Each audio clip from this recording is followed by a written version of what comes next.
ఆంధ్రప్రదేశ్ ఉప ముఖ్యమంత్రి తాను ప్రాతినిధ్యం వహిస్తున్న పిఠాపురం నియోజకవర్గంలో చాలా కాలం తర్వాత అడుగుపెట్టారు.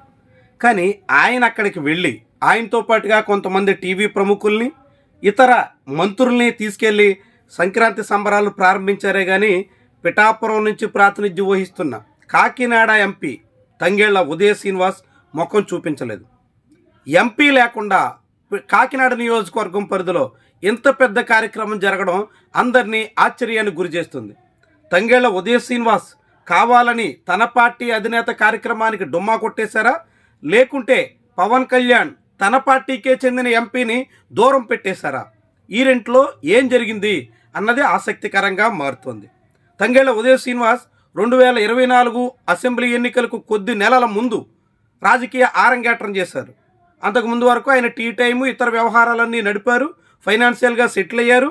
ఇతర చాలా ఆరోపణలు అభియోగాలు ఆయన మీద ఉన్నప్పటికీ రాజకీయ ప్రవేశం చేసిన తర్వాత ఆయన పిఠాపురం నియోజకవర్గ ఇన్ఛార్జిగా తొలుత బాధ్యతలు చేపట్టారు. కానీ ఎన్నికల ముందు పిఠాపురం నేరుగా పవన్ కళ్యాణ్ బరిలో దిగుతుండడంతో తంగెళ్ల ఉదయ శ్రీనివాస్ని కాకినాడ ఎంపీగా అవకాశం కల్పించారు.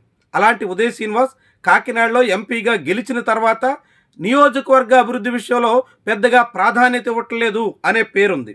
నియోజకవర్గానికి ఆయన ఎక్కువ సమయం ఇవ్వటం లేదు అనే విమర్శ కూడా ఉంది. సరిగ్గా ఇలాంటి సమయంలోనే నేరుగా పవన్ కళ్యాణ్ అత్యంత ప్రతిష్టాత్మకంగా సంక్రాంతి సంబరాలు నిర్వహిస్తే ఈ ఉత్సవాలకు కూడా ఆయన ముఖం చాటేయడం చాలా కీలకమైనటువంటి పరిణామంగా గమనించాల్సి ఉంటుంది. ఇటీవల తంగెళ్ల ఉదయ శ్రీనివాస్ మీద బెట్టింగ్ ఆరోపణలు వచ్చాయి. హైదరాబాదులో ఒక వ్యక్తి మీద ఫిర్యాదు చేసినప్పుడు ఆయన తంగెళ్ల ఉదయ శ్రీనివాస్ అనుచరుడే అనేటువంటి రీతిలో నేరుగా రాచకొండ పోలీసులకి ఫిర్యాదులు అందాయి. దాంతోనే ఇలాంటి ఉదంతాలు, వరుస వివాదాలు ఎంపీని చుట్టుముడుతున్న తరుణంలో పవన్ కళ్యాణ్ ఆయన్ని తీవ్రంగా మందలించారు అనే కథనాలు కూడా వచ్చాయి. దాంతోనే తంగెళ్ల ఉదయ శ్రీనివాస్ దూరంగా ఉన్నారా, కాకుంటే ఇతర కారణాలతో ఆయన దూరమయ్యారా తేలాల్సి ఉంది. వీటన్నిటికీ మించి పిఠాపురం నియోజకవర్గం కోసం జనసేన పార్టీ నియమించిన 5 మెన్ కమిటీలో తంగెళ్ల ఉదయ శ్రీనివాస్ కీలకమైనటువంటి భాగస్వామి. ఆయనతో పాటుగా మిగిలిన నాయకులు ఆ కార్యక్రమానికి హాజరైనప్పటికీ కేవలం తంగెళ్ల ఉదయ శ్రీనివాస్ ఒక్కరే డుమ్మా కొట్టినటువంటి వైనం చాలా విశేషంగా భావించాల్సి ఉంటుంది. ఇటీవల పిఠాపురం నియోజకవర్గంలో జనసేన పార్టీ సంస్థాగత నియామకాల పేరుతో కొందరికి ఎంపిక చేసింది. గ్రామ కమిటీలు, బూత్ కమిటీలు అంటూ వాళ్ళందరినీ ప్రత్యక్షంగా రామ్ తాళ్ళూరి ఆధ్వర్యంలో నియామక ప్రక్రియ జరిగింది.